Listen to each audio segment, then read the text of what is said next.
लंकापुरी पुण्यभूमी पवित्र, तिथे नांदतो ज्ञान राजा सुपात्र.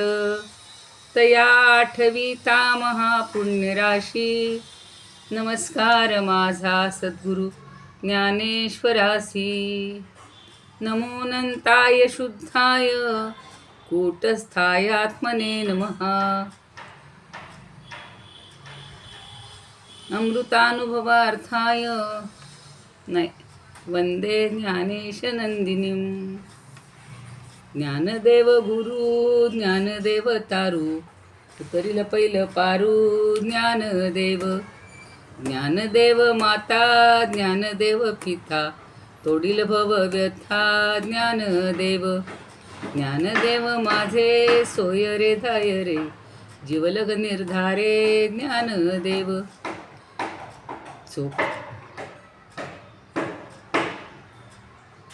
सेना म्हणे माझा ज्ञानदेव निधान, दाविली निज खूण ज्ञानदेवे.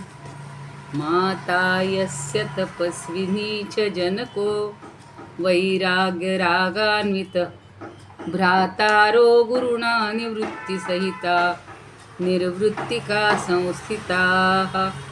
इत्थं साधु कृपान्वितं स्वयमहो ज्ञानामृतेनावृतं. वंदे तं करुणाकरं प्रभुवरं श्रीसंतज्ञानेश्वरम्. आदौ वैभवतारकञ्च कथितं श्रीकृष्णगीतामृतं. हस्ताभ्यां कटिमानभानचकितं भक्तं समाश्वासितं. दातुं ज्ञानरसं हि येन जगति ज्ञानेशरूपं धृतं. वंदे तं करुणाकरं प्रभुवरं श्रीसंतज्ञानेश्वरं. वेदान् वेदविदामहो पशुमुखात्, प्रोच्चार्य सर्वे स्मिताः. कृत्वा लौकिकभित्तिका प्रचलनं योगी समुद्बोधितः. गीताज्ञानमलौकिकं प्रकटितं विश्वाय शान्तिप्रदं. वंदे तं करुणाकरं प्रभुवरं श्रीसंतज्ञानेश्वरं. द्वैताद्वैतसमन्वयैकजननी ज्ञानस्य ज्ञानेश्वरी. भक्तिज्ञानप्रदायिनी निजजनान् ज्ञानामृतं पायिनी. भक्तिज्ञानयुतं हि येन कथितं शास्त्रं विवेकप्रदं. वंदे तं करुणाकरं प्रभुवरं श्रीसंतज्ञानेश्वरम्. आत्मानात्मविवेकचिन्तनपरा याध्यात्मविद्याप्रदं. शृङ्गारादिरसेषु मग्नरसिकान् वाग्वैभवङ्कारकं. दृष्टिर्यस्य यथा तथैव सुखदं भावार्थकं निर्मितं. वंदे तं करुणाकरं प्रभुवरं श्रीसंतज्ञानेश्वरं. 65 हरिपाठकौ च सुलभौ सुज्ञाय चाज्ञाय च. गाथास्वानुभवामृते रसयुते भक्ताय मुक्ताय च. सर्वेषाञ्च हिताय येन ग्रथितं ज्ञानं तु गीतामृतं. वंदे तं करुणाकरं प्रभुवरं श्रीसंतज्ञानेश्वरं. श्रीसंतज्ञानेश्वरं श्रीसंतज्ञानेश्वरं. ज्ञानेश्वर महाराज की जय. पंढरीनाथ भगवान की जय. जय तू श्रीकृष्ण, जय तू ज्ञानेश्वर. प्रथम पंढरीनाथांना वंदन करूया. आता दत्ताची हे चालू आहे सध्या पारायण वगैरे, त्यामुळं आपण दत्तगुरूंना वंदन करूया. निवृत्तीनाथांना ज्ञानदेवांना वंदन करूया. तुम्ही श्रोते जगदीश मूर्ती, तेथे माझी व्युत्पत्ती किती. बुद्धिहीन अल्पमती सलगी करीते. आपल्या सर्वांच्या, सगळे जाणकार अभ्यासक ज्येष्ठ श्रेष्ठ या सर्वांच्या हृदयस्थ परमात्म्याला वंदन करून आज आता आपण अमृतानुभवाच्या 6-7 ओव्या झालेल्या आहेत चौथ्या प्रकरणातल्या. पुन्हा थोडासा आढावा घेऊया आणि या प्रकरणाचा आनंद घेऊया. आता आपल्याला ज्ञान आणि अज्ञान या दोन्हीतला फरक आणि त्यांचं नातं कसं आहे हे ज्ञानदेव समजावून देत आहेत. याच्या अगोदर आपण वाणीचं जे ऋण आहे ते फेडण्याचा गुरूंना वंदन करून प्रयत्न केलेला होता. ज्ञानदेवांनी ती ऋणं निःशेष केलेली होती, त्याचा परिहार केलेला होता. आणि आता ज्ञान अज्ञान कसं आहे त्याच्यासाठी जी काही दृष्टांत जे देत आहेत, पहिल्या 3-4 ओव्यांमध्ये ज्ञान कसं आहे अज्ञान कसं आहे हे थोडं सांगितलेलं होतं. आणि ते पटवून देण्यासाठी आता पुढच्या 7 पासून 7, 8, 9, 10 त्यातली आपण 7वी ओवी घेतलेली होती, पण आज पुन्हा ती घेऊया. 6व्यामध्ये असं म्हणलेलं होतं, अज्ञानाचा टेका नसताही ज्ञानाधिका नाज्ञाधिका फाके तव उफखा आपुला पुढे. म्हणजे अज्ञानाचा टेका नसला तर ज्ञान अधिक विस्तारतं. फाकतं म्हणजे काय, जशा तेज फाकत असतं, किरण फाकत असतात, तसं ज्ञानसुद्धा फाकत असतं, म्हणजे त्याला भरपूर विस्तार होत असतो. पण जितका विस्तार होईल तसा त्याचा नाशही होतो. आणि नंतर खरं ज्ञान म्हणजे ज्याला आपण बोध म्हटलेलं आहे, आत्मबोध किंवा आत्मरूप, हे ज्या वेळेला प्राप्त होणार आहे तेव्हा यातलं काहीच उरणार नाही आहे. आता त्याच्यासाठी ही सगळी त्रिपुटी असते, ती हळूहळू आपली संपते. पण जेव्हा ती त्रिपुटी असते की ज्ञान करणारी मी आहे, मी काय करते आहे तर अनुभवामृत शिकवते आहे किंवा आपण शिकतो आहोत, म्हणजे मी वेगळी ते अनुभवामृत वेगळं, शिकणारे तुम्ही वेगळे, असा आपण भेद आत्ता पाहत असतो. ज्ञाता ज्ञेय आणि ज्ञान, आणि कशाचं ज्ञान घ्यायचं आहे तर आत्म्याचं ज्ञान मिळवायचं आहे आपल्याला. तर हा भेद आपल्या सतत डोक्यात असतो, त्यावेळेला आपलं अज्ञानच असतं.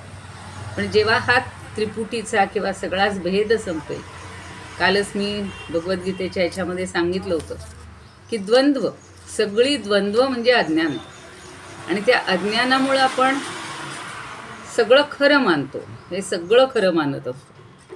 तर आता ही जी गोष्ट आहे की आपण हे जे सगळं जे वाटणं आहे, जे आपल्याला दिसतं आहे, तर ते म्हणजे ज्ञान आहे असं आपण समजत असतो. पण ते खरं ज्ञान नाही, ते अज्ञानच आहे. आणि खरं ज्ञान प्राप्त झालं की अज्ञानाचा नाश होतो. आणि त्याचा नाश केल्यानंतर मग उत्तर म्हणजे पुढच्याच क्षणी ज्ञान इतकं फाकतं, आत्ता जे सांगितलं ते, की त्यामुळं त्याला त्यावेळेला सुद्धा त्याला अज्ञानाचा थोडा टेका लागतोच किंवा तो नाश करून घेण्यायोग्य होत असतो. आता त्याच्यासाठी उदाहरण पहिलं एक घेतलेलं होतं, ते आता आपल्याला आठवत असेल, दशाही ते निमालिया येणे जे उवाया ते केवळ नाशावया दोघांचेही दीपाचे परी. आता दशाच्या अगोदर काहींनी वेगळा शब्द त्याच्यात एक घातलेला आहे, वात दशा, असं जोग महाराजांनी म्हणलेलं आहे की वात दशाही ते निमालिया. बाकी सगळ्यांनी दशाही ते निमालिया एवढंच घेतलंय. तर आपल्याला माहिती आहे की जेव्हा आपण दिवा लावतो त्यावेळेला त्याला वात करावी लागते, आणि ती वात ज्या वेळेला संपत येते, विशेषतः नवरात्रात वगैरे आपण मोठी वात करतो, पण आपल्या रोजच्या दैनंदिन दिव्यामध्ये आपण फार मोठ्या वाती करत नाही.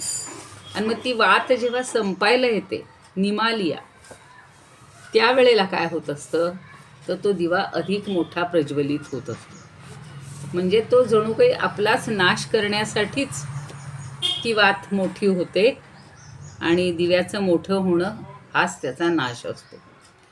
तसं मगाची जी ओवी आहे ते तत्व किंवा तो सिद्धांत लक्षात ठेवायचा की ज्ञानसुद्धा इतकं मोठं होतं अज्ञानाच्या टेक्यावर. पहिल्यांदा अज्ञानाचा टेकू असतो, आधार असतो, पण नंतर ते इतकं व्यापक होतं की शेवटी त्या ज्ञानाचा सुद्धा या दीपकळिकेसारखा किंवा दिव्याच्या वातीसारखा नाश होत असतो. असं आता प्रत्येकानं तेच विधान वेगवेगळ्या प्रकारे पटवून दिलेलं आहे, ते थोडं आपण बघणार आहोत.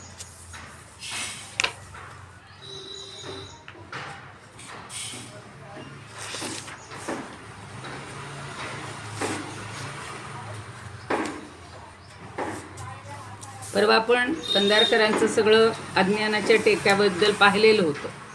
आता ही वात आणि दशा, वात हा शब्द त्यांनी पण वापरलेला, पण ती असो दिवा असो तर त्यातलं जे तेल आहे, आणि वातदशा म्हणजे ती वात, तर ती संपून गेल्यावर निमालिया, निमालिया शब्द लक्षात ठेवा, पूर्वी अगदी हाच शब्द प्रयोग करायचे बरं का. दिवा निमावला म्हणजे दिवा निमावला किंवा तो शांत झाला, वात शांत झाली, तर निमाली हा शब्द वापरला जायचा. तसाच आता इथे त्यांनी निमालिया म्हणजे संपून गेल्यावर, शांत झाल्यावर. येणे जे उवाया, येणे म्हणजे ज्याच्यामुळं, आणि उवाया उपखा असाही शब्द आले आणि उवाया हाही शब्द वापरला. उवाया म्हणजे उत्कर्षाला किंवा वाढीला, म्हणून त्यांनी म्हटले की येणे जे जे जे ये उवाया ते केवळ नाशावर. जेवढा जेवढा त्याचा विस्तार होईल, जेवढा जेवढा त्याचा विस्तार होईल, जेवढा त्याचा ते व्याप वाढेल, तेवढा ते केवळ नाशावय, तेवढा केवळ त्याचा नाश होत असतो. दीपाचे परी, दिव्याप्रमाणे.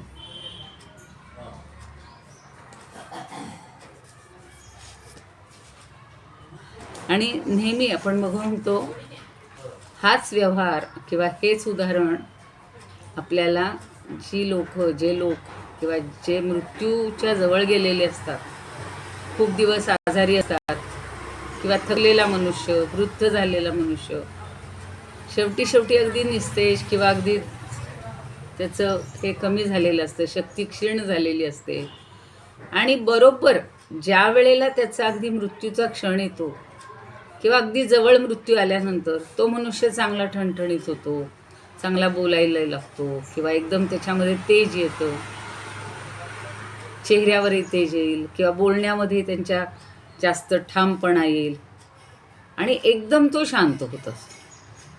अशी खूप उदाहरणं पाहिली असतील, तुम्ही पाहिली असतील, आम्ही पाहिलेली. आणि मग आपल्याला वाटतं अरेच्या कालपर्यंत बोलत नव्हते, आत्तापर्यंत बोलत नव्हते, आणि आता एकदम सगळं छान झाले, बघायला लागले, बोलायला लागले. ती दिव्याची शेवटच्या ज्योतीची शेवटचा क्षण असतो तशी अवस्था असते. आता हे ज्ञानाच्या बाबतीत आपल्याला लागू करायचं, फक्त मला ते व्यवहारातलं उदाहरण म्हणून एकदम सांगावंसं वाटलं.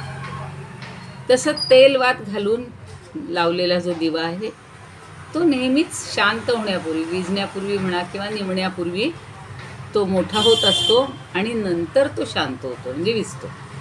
आता हेच प्रत्येक एवढे एक तत्व आता आपल्याला कळल्यावर पुढचे 3 दृष्टांत पण लगेच समजतील.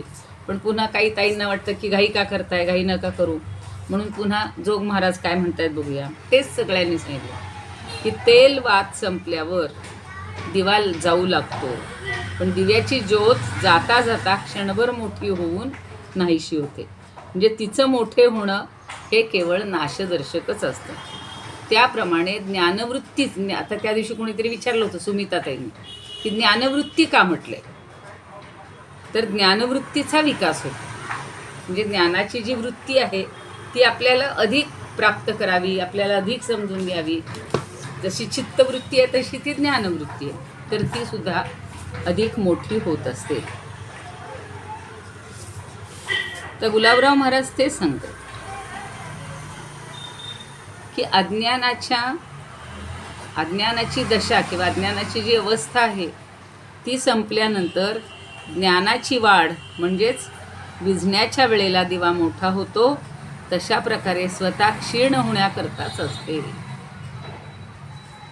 एखादी बघा पटपट मुलं सुद्धा लहान छान बोलायला लागतात, किंवा ज्याला कालपर्यंत, आता मागे मी तुम्हाला मागच्या 15 दिवसापूर्वीचे उदाहरण सांगितलं होतं की ज्यांचे मिस्टर आता खूप आजारी होते आणि सारखे हॉस्पिटलला होते, त्यांना आम्ही भेटायला रोज जात होतो.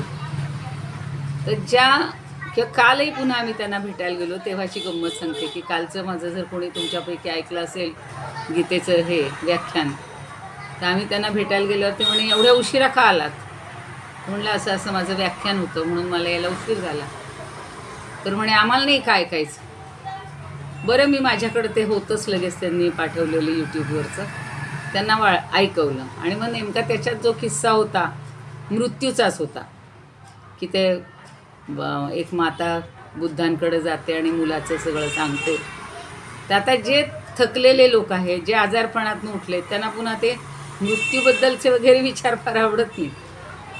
पण आधी त्याला उत्सुकता होती की आम्हाला का नाही तुम्ही सांगितलं, आम्ही पण ते ऐकलं असतं. त्यांच्याकडं तो व्हॉट्सअप नाही, काही नाही, पण माणसाला एक वाटतं की तुम्ही आम्हाला पण हे सगळं सांगायला पाहिजे. म्हणजे थोडेसे बरे व्हायला लागले की माणसाला उत्सुकता जास्त वाढत असते. पण पहिल्यांदा ती जी क्षीणता आलेली असते ती शेवटच्या क्षणी वाढत जाते, एवढंच मला सांगायचं. आता आपण यांचं बघूया, अमृतानुभव संस्कृतमध्ये. दशाहीनस्य दीपस्य प्रकाशो योधिको भवेत. बघा, दशाहीन, दशा म्हणजे वात बरं का. आपण म्हणतो माझी काय दशा केलेली आहे, दशा म्हणजे अवस्था असा अर्थ तिथं नाही घ्यायचा. दशाहीनस्य दीपस्य प्रकाशो योधिको भवेत नेयस्य विबुधै सम्यक. नेय हा सुटे सांगते. नेयहास विबुधै सम्यक तस्य नाशाय केवलम. विबुध म्हणजे ज्ञानी लोक. तर ज्ञानी लोक काय, कोणता श्लोक आहे? 7वी ओवी घेतोय आपण, 7वी. हा बरोबर. आपण परवा घेतलेली होती, पण ती जरा सगळ्यांच्या ह्यानी मी सांगते आता समजावून. आणि त्यातलं संस्कृत वगैरे पण घेतलं होतं का नाही, कारण माझ्याकडे त्यावेळेला प्रवासात असल्यामुळे मी काही लिहिलेलं नव्हतं, तर ते संस्कृत जरा समजावून देते. लक्षात.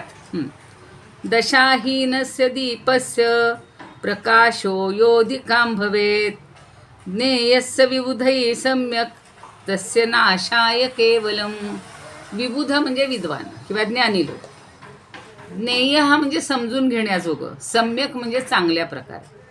कुठलंही ज्ञान जर योग्य प्रकारे, चांगल्या प्रकारे जर अगदी विद्वान व्यक्तीने सुद्धा जर घ्यायचं ठरवलं तर ते ज्ञान नाशाय केवलम.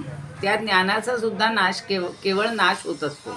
कसा होतो तर दशाहीनस्य दीपस्य. दशाहीन म्हणजे ती वात संपत आलेला जो दिवा. हीन म्हणजे संपत आलेली, नसलेली. अगदी शेवटाला बघा तुम्ही, एवढीशी राहिली कणभर वात की तिचा मोठा प्रकाश होतो. अगदी ती वातही कधी कधी जळून जाते तेल संपले की. तसं दशाहीनस्य दीपस्य प्रकाशः यहा अधिकम भवेत. अगदी रोजचा आपल्या दैनंदिन जीवनातला हा अनुभव आहे. पणत्यांची तशीच अवस्था असते. दिवाळीच्या वेळेला आपण इतक्या पणत्या लावतो आणि मग त्यातल्या ज्या पणतीतलं असं तेल संपत येईल किंवा शेवटचं अगदी टोक राहील, त्यावेळेला ती ज्योत ही अगदी मोठी होत असते. आता त्याच्यावरनं काय सांगायचं आहे की जसं अज्ञान संपत आल्यानंतर ज्ञान होतं आणि ज्ञान इतकं फाकतं, इतकं वाढतं की शेवटच्या क्षणी ते स्वतःचाही नाश करून घेतं, या दिव्याप्रमाणे. हा मुद्दा लक्षात ठेवा. नाही तर त्या दिव्याचं उदाहरण कशाला घेतलंय आणि कालचं उदाहरण कालचा दृष्टांत काय होता, सिद्धांत काय होता, ते आपल्याला विसरायला नको.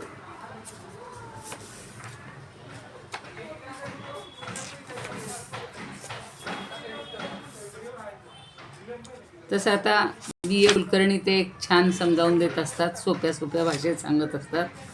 त्यांच्याकडचं एकदा बघूया आपण. तेही तेच सांगतायत, सोप्या भाषेत सांगतात थोडंसं, की जे ज्ञान आहे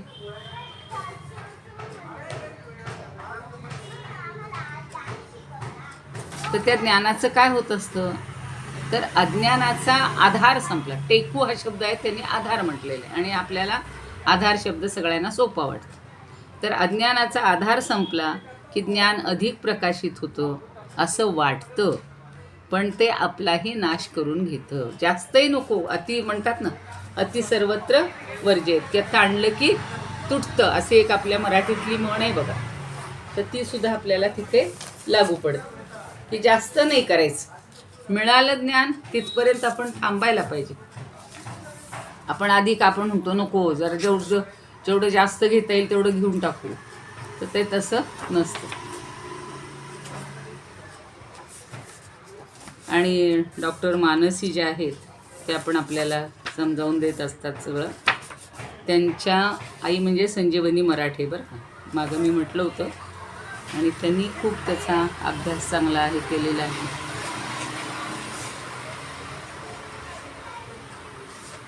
तर हे ज्ञान कसं आहे त्यांच्या दृष्टीनं आपण तेच त्या अगदी सोप्या ह्याच्यात सांगतात की हे आत्ता जसं बी ए कुलकर्णींनी सांगितलं तसंच, की अज्ञानाचा आधार नसताना त्याच्या सापेक्षतेनं असणारं जे ज्ञान आहे ते विस्तारून फाकून स्वतःचा नाश करून घेतं.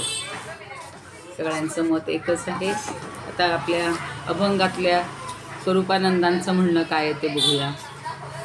ते अगदी सोप्या शब्दात आपल्याला सांगत असतात. तेव्हा तेल वात, बघा अगदी आपल्या माहितीतले शब्द वाटतात लगेच. तेव्हा तेल वात जाताची संपोन, तेव्हा तेल वात जाताची संपोन, दीप तो वाढवून विझे जैसा, दीप तो वाढवून विझे जैसा, वाढता वाढता तैसे ते वाढवून, म्हणजे ज्ञानासाठी, वाढता वाढता तैसे ते वाढवून, मूळरूपी पूर्ण शांत होय, मूळरूपी पूर्ण शांत होय. आता हळूहळू ज्ञान संपतं याचा अर्थ काय होतं की तिथं काही उरतच नाही.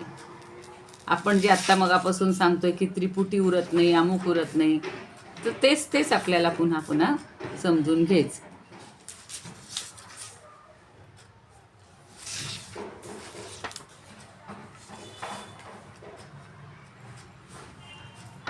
आता हा अज्ञानाचा टेकू तर आपल्याला चांगला लक्षात बसेल. त्याच्यातनं अजून 3 दृष्टांत त्यांनी दिलेले. ते डॉक्टर वामनराव देशपांडे आहेत, ते पण थोडंसं छान समजावून देत असतात की तेलात भिजलेली दिव्याची वात ही संथपणे देवासमोर तेवत असते. भरपूर तेल असलं, चांगली भिजलेली असली, तुम्ही नवीनच वात केलं, तेल नुकतंच घातलं आणि ती भिजली नसेल तरी ती छान पेटत नाही. पण ती छान भिजलेली असली, तुपातली सुद्धा तसंच असतं, तूप पुरेसं पाहिजे, छान भिजलेली पाहिजे, तर मग त्या वाती छान तेवतात. आणि जेव्हा या वाती संपायला येतात तेव्हा देवासमोर तेवत असलेली ही ज्योत मोठी होते आणि एकदम संपून जाते, विझून जाते. आता ही प्रतिमा किंवा हा दृष्टांत ज्ञानदेव का सांगतायत, तर अज्ञानाचा नाश होताना त्या संथपणे जळणाऱ्या वातीसारखं ज्ञान हळूहळू हळूहळू मोठं होतं आणि ते सुद्धा नाश पावतं. वात हे जसं दिव्याचे तेलाने किंवा भिजलेले जीवन असतं, तसं या माया भरल्या अज्ञानानं किंवा अज्ञानाचं ज्ञान हे दिवा होऊन जळणारे जीवन असतं. आत्ता आपल्याला बघा, आत्ता ही आपली बरोबर ती अवस्था आहे तुमची आणि आमची, की आत्ता आपल्याला कुठं कळायला लागलं की आपण या संसारात रमलो, या बाह्य ह्याच्यामध्ये रमलो आणि आता खरं आपल्याला परमात्म्याचं ज्ञान करून घ्यायला पाहिजे, परमात्मा जवळ जायला पाहिजे, त्याला सगळ्यामध्ये पाहायला पाहिजे. म्हणजे ज्ञानाचाच, अज्ञान हा थोडासा टेकू असतो, आधार असतो सुरुवातीला. अज्ञानाशिवाय तुम्हाला ज्ञान करावंसं वाटलं का? आपल्याला नाही वाटलं. आधी आपण भगवद्गीता शिकलो, भगवद्गीतेतलं ज्ञान समजून घेतलं, तिथली आत्म्याबद्दलची वगैरे मतं, हळूहळू आपली बैठक तयार झाली. मग तुम्ही सगळ्या म्हणे नको आपण ज्ञानेश्वरी शिकूया, मग आपण ज्ञानेश्वरी शिकलो. मग ज्ञानेश्वरीतनं अधिक त्यातले उलगडा होत गेले, त्यांचे दृष्टांत आपल्याला आवडायला लागले. मग अजून म्हणे ज्ञानदेवांचं सांगदेव 65 ते आपण शिकत राहिलो. तेही आपल्याला लक्षात आलं की हे सगळं तत्त्वज्ञान त्यांनी तिथेही समजावून दिलं. त्याचबरोबर तिकडे दासबोध आहे, दासबोधातही समर्थ सगळं हेच सगळं सांगत असतात. त्याच्या जोडीला मनाचे श्लोक आहेत. जेवढा करू तेवढा अभ्यास आता आपली एक चांगली पायाभरणी झाली म्हणूया, किंवा नांगरणी झालेली आहे, आता बीज पेरलेली आहेत, हळूहळू आपल्याकडे ज्ञानाचे अंकुर यायला लागलेले आहेत. म्हणजे आत्ता हे जे सांगतायत तसं की या माया भरल्या अज्ञानाचं ज्ञान हे दिवा होऊन जळणारं जीवन असतं आणि ज्ञानाचा अज्ञान हा टेकू आहे. ते जर अज्ञान नसतंच तर आपल्याला हे ज्ञान करावंसं तरी वाटलं असतं का हो? कधी आपण तिकडे फिरकलोच नसतो, आपण ह्यातच रमत राहिलो असतो. जे मागच्या ओवीत सांगितलेलं आहे ते आता आपल्याला समजून घ्यायचे की अज्ञानाचा नाश होत असताना हे ज्ञान तेजानं फाकतं त्या दिव्याच्या ह्याच्यासारखं आणि तेही विझून जातं. थोडक्यात काय की अज्ञानाच्या आधारावर तोललं जाणारं जे ज्ञान आहे हे सुद्धा अज्ञानाच्या नाशाबरोबरच स्वतः नष्ट होतं. आणि मग आत्मज्ञान हे श्रेष्ठ ज्ञान आहे, ते स्वयंप्रकाशित आहे, त्याला कुठल्याही टेकूची गरज नाही. एकदा आत्मज्ञान झालं की हे सुरुवातीचं जे ज्ञान आहे प्रारंभीचं, की हे सगळं खोटं आहे, हे अज्ञान आहे, हे नको आहे आपल्याला, आपण ह्याच्यामध्ये रमायला नको आहे. हे जे आहे तो अज्ञानाचा टेकू आहे ज्ञानाला मिळालेला. पण आपल्याला जेव्हा खरं आत्मज्ञान होईल त्यावेळेला या कुठल्याही टेकूची गरज लागणार नाही किंवा अशी आपली फाकून नष्ट होण्याची वेळ येणार नाही. आता पुढची ओवी बघा. पुढची ओवी तशीच सोपी तशीच सांगितलेली. ते उदाहरण आपण पाहिलं होतं, पण पुन्हा एकदा नीट समजून घ्या.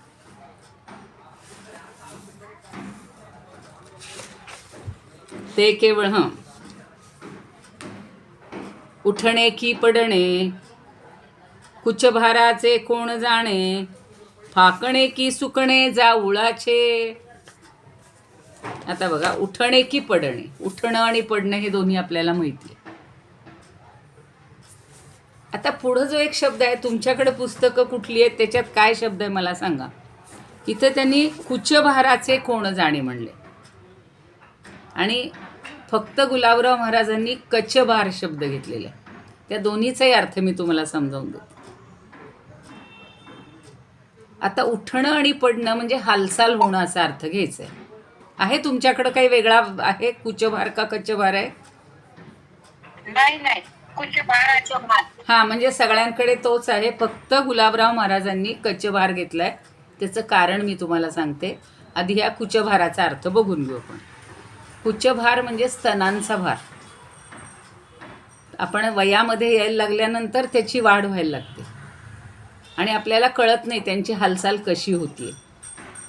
स्त्रियांना ते एक प्रकारचं ओझं असतं, पण ते चालताना वगैरे त्याची जी हालचाल होते त्याला उठणं आणि बसणं असं त्यांनी शब्द वापरले. तर ते कोण जाणे, त्या स्त्रीला किंवा त्या मुलीला किंवा आपण जे त्याचा भार सहन करतो अशा कुणाला तरी कळतो का त्यातला फरक? आता ते वर आले खाली आले काही नाही, त्या सहजासहजी गोष्टी होत असतात. कुचभाराचं येणं खाली वर होणं हे कुणाला माहिती आहे? किंवा पुढं त्यांनी एक अजून छान उदाहरण दिले, ते सोपं आहे. फाकणे की सुकणे जाऊळाचे. आता जाऊळ शब्द बघा इतका वेगळा वापरलेला आहे ज्ञानदेवांनी. जाऊळाचे म्हणजे हे आपली फूल जे असतं ना जाईचं, तर जाईच्या फुलाला जाईचं किंवा चमेली असं कुठला तरी शब्द वापरलेला आहे त्यांनी. जाईचं फूल. जाऊळाचे. जाई सगळीकडे जाईचे वेल आलेले असतात बघा आणि इतके येतात नंतर. आता म्हणजे श्रावण भाद्रपदात खूप होता त्याला भार. तर ते फाकलं म्हणजे पूर्ण विकसित झालं आणि सुकणं म्हणजे पूर्ण सुकून जाणं. सगळीच फुलं, पण या जाईच्या बाबतीत जास्त दिसून येतं. आम्ही आता सातारला मोठा वेल होता आमच्या इथे, केवढा मांडव केला होता त्याला आणि ते खालपर्यंत त्याचे अगदी हे तण यायचे. आणि आत्ता ह्या संध्याकाळच्या वेळेला अशा त्याच्या कळ्या ज्या असतात ना त्या अशा टपोऱ्या झालेल्या असायच्या. मग माझी मुलगी काय करायची, त्या कळ्या काढून घ्यायच्या, त्या आधी ओवून ठेवायच्या, त्याचा छान गजरा करायचा आणि बरोबर तो जेव्हा फुलतो त्यावेळेला तो घालायचा. तर जे पूर्ण फुललेलं फूल आहे त्याला त्यांनी हे वापरलेलं आहे शब्द फाकणे. तिथेही फाकणे शब्द वापरला आहे, मगाशी फाकणेच होतं.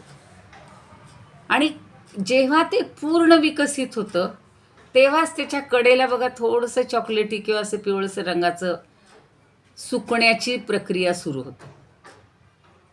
म्हणजे इतक्या जवळच्या गोष्टी आहेत ह्या की त्याचा विकास आणि त्याचा नाश हा अगदी त्या एका ज्याला आपण पॉईंटवर असतो की जिथं पूर्ण फुलले तिथंच त्याचा विनाश सुरू होतो. ही उदाहरणं किती छान दिलीत बघा. जाईचं उदाहरण जास्त चांगलं. आता कुचभाराबद्दल मी पुन्हा बोलते की कुचभार हा जो शब्द आहे ना तो सगळ्यांनी घेतलेला आहे. मी आत्ता सांगितलं तसं की स्तनांचा भार आणि तो खालीवर होतोय हे काही कळतही नाही, इतकं सहज असतं. जाईचं फुलही पूर्ण विकसित झालं हे सहज असतं आणि ते लगेच त्याचं सुकणंही लगेच सहज होऊन जातं. म्हणजे विकास पावलेल्याला नाश हा आहे, हा एक साधा सिद्धांत इथं सांगायचा. आता गुलाबराव महाराजांनी तिथे कचभार का शब्द वापरलाय बघा. तर कचसुद्धा आपल्या स्त्रियांसाठीच जास्त आहे. कचभार म्हणजे आपला केसांचा संभार ज्याला म्हणतो आपण. आणि ते काय म्हणतात की फक्त स्त्रियांच्या बाबतीत हे दोन्ही शब्द लागू पडतात, पण ते म्हणतात आम्ही खास हा कचभार हा शब्द वापरलेला आहे. का तर केस बघा, आता आपण हे करतो, वेणी घालतो, छान त्याचा गुंता वगैरे काढून सगळं, आता हल्लीच्या काळात भरपूर स्टाईल केल्या जातात, पण त्या ज्या भुरभुर उडणं आहे, हालचाल आहे त्या केसांची, तो शब्द जास्त तिथे पडतो, की खाली होणं आणि वर होणं. ते सुद्धा अगदी सहज घडत असतं. त्याला काही वेळ लागतो का? हो नाही. किंवा ते फार कळूनही येत नाही, इतकं सहज होत असतं. आपण गाडीत वगैरे बसलो असलो तर त्याची हालचाल जरा समजते, पण आत्ता रोजच्या दैनंदिन जीवनात आपण एकदा सकाळी किंवा जेव्हा आवरून वेणी बिणी घालतो, मग त्या केसांची हालचाल वाऱ्याबरोबर ह्याच्याबरोबर आपोआप खालीवर होत असतं. पण ती जी हालचाल होते ती नकळतच होत असते, त्याला काही वेगळं समजून घ्यावं लागत नाही, लक्ष द्यावं लागत नाही. आता पुढची ओवी, आता हे उदाहरण जरा समजून घ्या प्रत्येकाच्या म्हणण्यानुसार.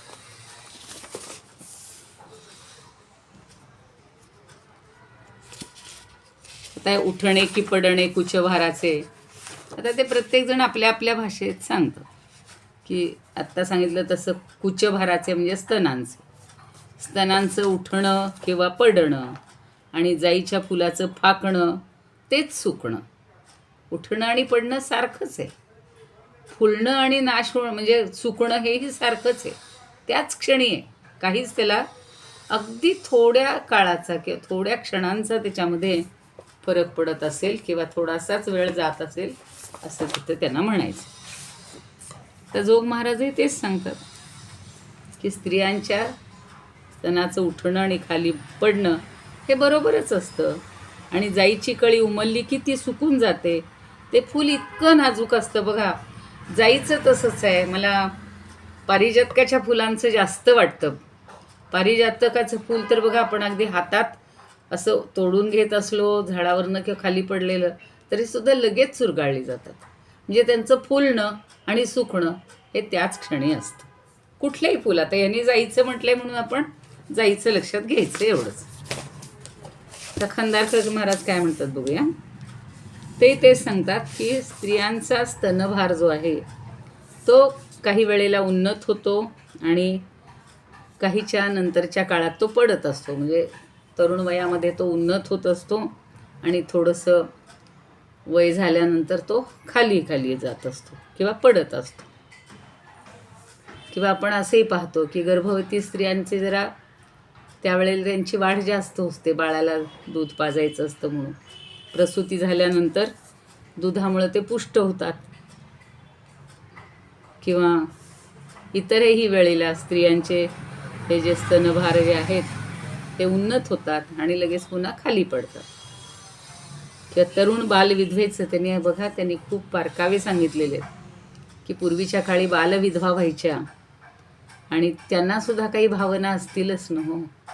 विधवा झाल्या म्हणून काही त्यांच्या कामभावना हे काही पूर्ण संपायच्या हे नसतात, पण जरी ती व्यक्त झाली तरीसुद्धा ती संपतही होती. त्यांना व्यक्त करायला संधीच नव्हती. आणि जाईच्या फुलाचा विकास म्हणजे सुकण्याचा आरंभ आहे. विकासानंतर त्याची सुकण्याची अवस्था ही लगेच सुरू होती. पण असं विकसणं किंवा असं सुकणं हे का घडतं हे कोणी सांगेल का हो? किंवा कसं घडतं हे सांगेल का? नाही. फक्त त्याच्यातनं एकच तत्त्व काढायचं की कुठल्याही गोष्टीचा विकास हा नाशासाठीच असतो किंवा विकास ही नाशाची सुरुवात असते. एवढं लक्षात ठेवायचं. पुढचं उदाहरण बघूया, नाही तर एक संस्कृतचं लगेच म्हणून घेऊ, म्हणजे मग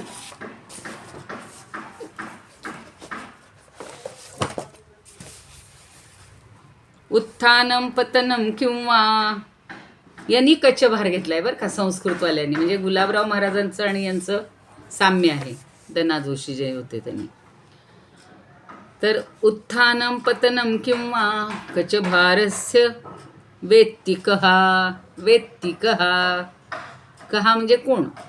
विकासो ग्लानभावो वा जाते हे पुष्पस्य वै यथा जाती असं नाव आहे बरं का ह्याला, जाईच्या फुलांना जाती पुष्प म्हणतात संस्कृतमध्ये. आणि जाते हे त्याचं षष्ठीचं रूप आहे. तर जाते पुष्पस्य वै यथा, उत्थान म्हणजे वर जाणं, पतनं म्हणजे खाली येणं, पडणं. कच भारस्य केसांचं, आणि केसांची हालचाल छान होते आपल्याला माहिती आहे. कुचभारही बरोबरच आहे, कारण संस्कृत वाङ्मयामध्ये ही सगळी वर्णने येतातच, फार सखोल येतात. तोच आधार घेऊन ज्ञानदेवांनी सुद्धा स्वतःची प्रतिभा त्या समाजातल्या सगळ्या ह्याच्याशी जोडलेली आहे. आणि विकासो म्लान भावो वा, विकसित होणं किंवा म्लान म्हणजे सुकून जाणं. कुणाचं? जाते हे पुष्पच, जाईच्या फुलाचं सुकून जाणं किंवा उमलणं आणि सुकून जाणं, याबद्दल कोणीच काही सांगू शकत नाही किंवा याच्यात काही फरक नाही. जैसा गुला हे आपले स्वरूपानंद काय म्हणतात, जैसा केश भार भुरभुरे जेव्हा, ते खालीवरपेक्षा भुरभुरणे हा शब्द त्यांनी परफेक्ट घेतलाय बघा. हल्लीची मुलं काय करतात, तेलच लावायचं नाही. तुम्ही लावता की नाही मला माहिती नाही, पण ते केस असे तेल बिल लावून छान ठेवायची पूर्वी पद्धत होती. आता म्हणजे तेलच महिना तेल लावायचं नाही, आणि लावलं की पुन्हा तो शॅम्पू लावून ते सगळं काढून टाकायचं. तर जैसा केश भार भुरभुरे जेव्हा, उठे पडे केव्हा कळे ना ते. त्यामुळं तो भुरभुर तो कधी केशभार केशसंभार तो कधी उठतो आणि कधी पडतो. म्हणजे तो वर गेलाय म्हणून काही वेगळी संवेदना होते, आणि खाली आले केस म्हणून काही संवेदना वेगळी होते, असं काही नाही. ते सहज घडत असतं. कळे ना ते. नातरी फुलोन जाईचे सुमन, नातरी फुलोन जाईचे सुमन, कळे ना सुकोन गेले केव्हा, कळे ना सुकोन गेले केव्हा. ते सुकून कधी गेलं हे काही आपल्याला कळतच नाही.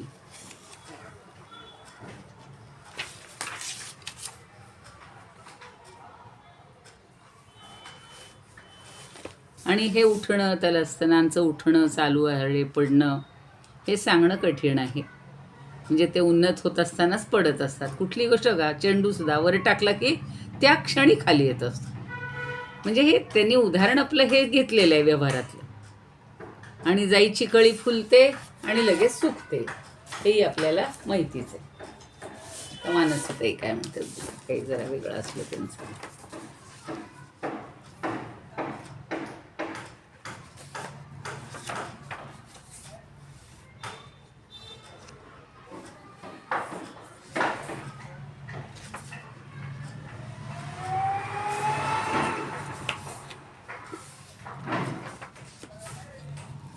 वात उठणे की पडणे. आता हे शृंगाराचं सगळं वर्णन आहे बरं का. म्हणजे ज्ञानदेवांच्या सगळ्या वाङ्मयामध्ये शृंगार रसाचं फारसं वर्णन नाही आहे, पण त्यांनी समाजाचा दृष्टिकोन डोळ्यासमोर ठेवून त्याही वर्णनाचा थोडासा आपल्याला स्पर्श केलेला दिसतो. तर हे शृंगार रसाचं वर्णन आहे. आणि अत्यंत उत्कट अवस्थेत जेव्हा ही स्त्री असते, त्यावेळेला प्रिया जी असते, तर तिच्या त्या कुचभाराचं उठणं, उत्फुल्ल होणं आणि तृप्तीनंतर मलूल होणं, यातलं मर्म कोण जाणणार, असं त्या मानसीताई छान त्याचं स्पष्टीकरण करतात. अर्थात जो अनुभवतो त्यालाच तो कळत असतो फरक. तसं जाईच्या कळीचं उमळणं आणि फुलाचं सुकणं हे सुद्धा किती नाजूक, म्हणजे म्हणून गाणं आहे बघा, मर्मबंधातली ठेवही, मर्मबंधातली ठेवही. तर ती मर्मबंधातली ही ठेव आहे, याच्याबद्दल जास्त बोलणं न. आणि पूर्ण विकासाशी जोडूनच हे सगळं फुलांचं फुलणं आणि सुकणं हे अतिशय नाजूकपणानं असं आपल्याला दिसून येत असतं. तर त्याचा आपण अनुभव घेत असतो, आणि त्या अनुभवातनंच ज्ञानदेवांनी सगळी उदाहरणं, सगळे दृष्टांत हे अनुभवातलेच दिलेले आहेत. त्यामुळे आपल्याला लगेच पटतात, आणि मग हे ज्ञान अज्ञानातला थोडासा सूक्ष्म भेद आहे हा आपल्या लक्षात येईल. ह्या सगळ्या प्रकरणामध्ये ज्ञान आणि अज्ञानाचंच आपल्याला संबंध म्हणू किंवा नातं म्हणू किंवा त्याचं स्वरूप म्हणू हे समजून घ्यायचं आहे. मग आत्मज्ञानावर आधारितच ज्ञानाचं अस्तित्व हे क्षणभंगूर असतं. मग अशी 2ची उदाहरणं जी घेतली तर वात जळताना ती मोठी होते, किंवा आत्ता ह्या ओवीतनं पुन्हा सांगतायत की संपूर्ण शरीरावर रोमांच पावलेले असताना सुद्धा स्त्रीमध्ये जो काही फरक होतो तोही पटकन लक्षात येत नाही. स्त्रीला स्वतःलाही ते लक्षात येत नाही असं का होतंय किंवा काय. जाईची फुलं फुलून जातात तोही अनुभव आपल्याला असतो. काय तो दिसतो तुम्हाला सांगते, वेल मांडवावर असा फुललेला असला की, किंवा अशी खाली सोडले सगळा वेल तो खाली आलेला असतो, आणि तुम्ही थोड्या 2 तासांनी बघावं सगळी बिचारी मलूल होऊन गेलेली असतात. म्हणजे पूर्वस्थितीला येण्याची ही प्रक्रिया हे आपण समजून घ्यायला पाहिजे. तसा ज्ञानाचा प्रकाश अनुभवेपर्यंत आत्मज्ञानात म्हणजे मूळ स्थितीला सहजपणे प्रवेश करतं. आणि आत्मज्ञान ही ज्ञानाची मूळ स्थिती आहे. ते स्थिर आहे, ते अविनाशी आहे. आपल्याला ज्ञान आणि अज्ञानातला एवढाच फरक समजून घ्यायचा आहे की आत्मज्ञान हे नित्य आहे. त्याची पूर्ण अवस्था विकसित पावलेल्या फुलासारखी आहे, स्त्रीच्या कुचभारासारखी आहे, दिव्याच्या ज्योतीसारखी आहे. असे हे सगळे दृष्टांत आपण एकत्रित लक्षात घेऊया. आणि खंदारकर महाराज काय म्हणतात बघूया. काय नाही, त्यांनी फारसं नाही, ते तेवढंच सांगितलेलं आहे की विकासाच्या नंतर सुकण्याची अवस्था सुरूच होत असते, पण विकसणं आणि सुकणं हे का घडतं हे कोण हे कोण सांगू शकेल. हा विकास नाशाकरता असतो हेच निश्चित. अर्थात अज्ञानाचाही नाश होतोय आणि आपल्या सगळ्या भ्रमाचाही नाश होतो. एकदा ज्ञान झालं की एक शेवटची चांगली अवस्था प्राप्त होते. आणि ज्ञानी कसा असतो हे आपण ज्ञानेश्वरीत सगळे अनुभवतो आहोत की त्याच्या ठिकाणी कुठलाही भेद नसतो. ज्ञानी संत जे आहेत ते आणि भगवंत सगळ्यांना सामावून घेणारा असतो. तशी आपल्यालाही अवस्था प्राप्त होऊ द्या. आज आपण 7 आणि 8 या 2 ओव्या घेतलेल्या आहेत. पुढच्या ओव्या आणि पुढचे 2 दृष्टांत मला वाटलं होतं होतील आजही. ते नुसते सांगितले तर 5 मिनिटात संपणार आहेत, पण जरा डोक्यात बसेपर्यंत किंवा ते कोरले जाईपर्यंत आपण थोडासा त्याचा अधिक अभ्यास करतो, एवढंच. म्हणणारे आज प्रार्थना कोण? इदमुपकर्तुं भुवनमण्डलं समुदितमिव भास्करं सादरं वन्दे ज्ञानेश्वरं. त्रिभुवनमाता भगवद्गीता लोकमंगला लोकविश्रुता लोकहितं संततं ज्ञायता येन ज्ञानेश्वरी विरचिता. श्रुत्वा प्राकृतगिरं सादरं वन्दे ज्ञानेश्वरं सादरं वन्दे ज्ञानेश्वरं. गीताशास्त्रं क्वाम्बुधिकल्पं नवन्तदीयं वचः क्वचाल्पं विषयः विपदां व्रात्यमनल्पं वाग्यज्ञेन च येन भूषितं सरस्वती मंदिरं सादरं वन्दे ज्ञानेश्वरं सादरं वन्दे ज्ञानेश्वरं. यत्र शारदा कृपाप्रसादः यस्य श्रवणात् परमानन्दः निहितो यत्रामृतनिःस्यन्दः काव्यतत्त्वयोः कृतवन्तं तत् रसायनं मधुरं सादरं वन्दे ज्ञानेश्वरं सादरं वन्दे ज्ञानेश्वरम्. आरती ज्ञानराजा महाकैवल्य तेजा सेविती साधु संत मनू वेधला माझा आरती ज्ञान राजा. लोपले ज्ञान जगी हित नेणती कोणी, अवतार पांडुरंग नाव ठेविले ज्ञानी. आरती ज्ञान राजा. कनकाचे ताट करी उभ्या गोपिका नारी, नारद तुंबरूप साम गायन करी. आरती ज्ञान राजा. प्रगट गुह्य बोले विश्व ब्रह्मची केले, रामा जनार्दनी पायी मस्तक ठेविले. आरती ज्ञान राजा. महाकैवल्य तेजा सेविती साधू संत, मनू वेधला माझा आरती ज्ञान राजा. ज्ञानेश्वर महाराज की जय. पंढरीनाथ भगवान की जय. जय तू श्रीकृष्ण, जय तू ज्ञानेश्वर.